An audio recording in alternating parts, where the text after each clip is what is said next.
Hey guys, Maplewing here. Well, usually Mapletail, but we're done with cats. It's 2024. We're a dragon drawing channel now.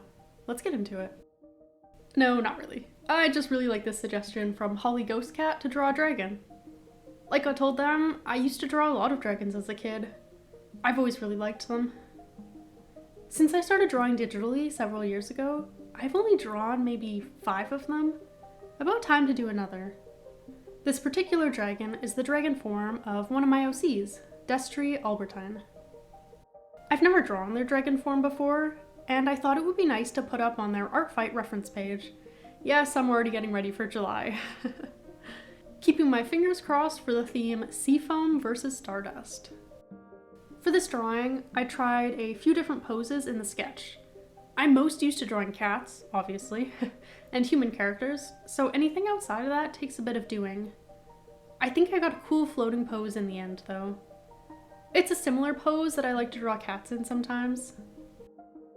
Since I've never drawn this character as a dragon before, or any dragons in this particular OC world, I could kind of do anything with the design. I kept it pretty simple. A longish fanged face with long horns, a scaled body, long legs and sharp claws, a long tail with a fancy tip. The wings I have drawn before, as Destry has them in human form, so I kept those roughly the same, tears included. I was tempted to add their tattoos too, but decided against it. I might in the future though, just to try it. The background ends up being a lightly snowing sky scene. Destry was born far to the north in the snowy mountains, so I wanted something to represent that. The blue also goes well with all that yellow, so that worked out. I don't have much else to say about this piece, so I'll talk about Destry's story a little bit. Like I mentioned, Destry Albertine was originally from the mountains, specifically the Cold Flame Kingdom of the Scaled Dragons. They left years ago due to their messy and dangerous family. You see, Destry's mother had her eyes on the throne, so she had an affair with the king when Destry was 10. She had 2 daughters with him, Rosa Wright and Anera Albertine. The king already had 3 children with the queen, triplets, Owlin Wright, Nev Wright, and Frostina Wright, all Destry's age. Frostina was the firstborn, and first in line for the throne. When the triplets were 15, Nev murdered Frostina so that she would be next in line instead. And she didn't stop there. At age 30, she took out Rosa as well, feeling threatened by her mere existence. That took all the fight out of Miss Albertine, choosing to hide Anera away instead of putting her in more danger of Nev's wrath.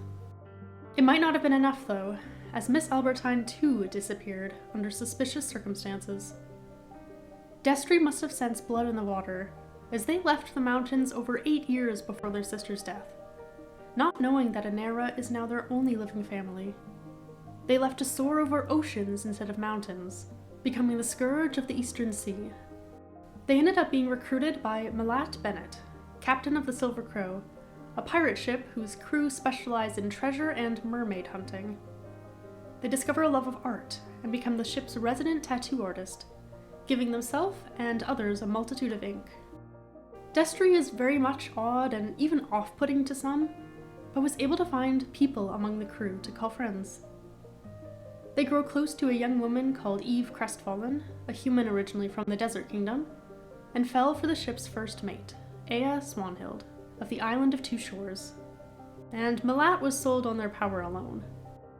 5 years in the future from what I consider present day, on a small island, Destry finds 4 infant fox children, newly orphaned.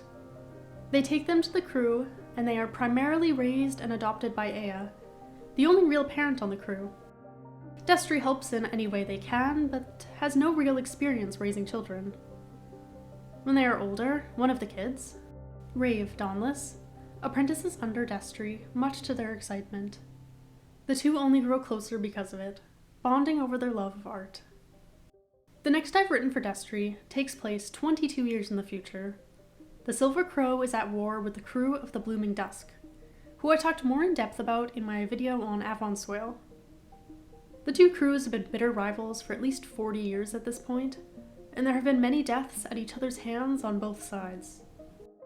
The final battle between both crews ends with Malat's demise. a revenge kill for one of said deaths. Several other pirates lose their lives here as well, including Yarn Pym, Nehru Isla, and Cypress. In their grief at the aftermath, Aya is offered a place on the Blooming Dust crew by Captain Terry Locke, which they accept. Destry couldn't bear to let Aya go alone on a crew full of strangers and just barely former enemies, so they followed them, sailing with the Blooming Dusk side by side for 3 years. In that time, and after some healing, the two are able to explore any feelings they may have for each other. After some experimentation, they decide to be queer platonic partners, their relationship settling into something that feels right for both of them. After those 3 years, and after some other shenanigans that is definitely more about other characters than Destry, they and Aya end up returning to the Silver Crow crew together. The ship now being captained by Aya's daughter, Alouette. And that's about it. Thanks for watching. I wasn't going to get all into Destry's lore, but it's unlikely I'll draw them again on the channel when I've got hundreds of other OCs, so I didn't want to miss out on sharing their story with y'all. I also kind of love that we ended the year with an OC lore video and started the new one with one. I hope you enjoyed, and thank you to Holly Ghost Cat for the fun suggestion. I liked getting to see a little alternate universe where my dragon obsession won over my cat one. If you have any suggestions of your own, feel free to leave them in the comments. It's nice to have some extra ideas when I'm not sure what to do on weeks without warrior news or book drops. Anyways, I wish you all a happy new year, and I'll see you next Thursday.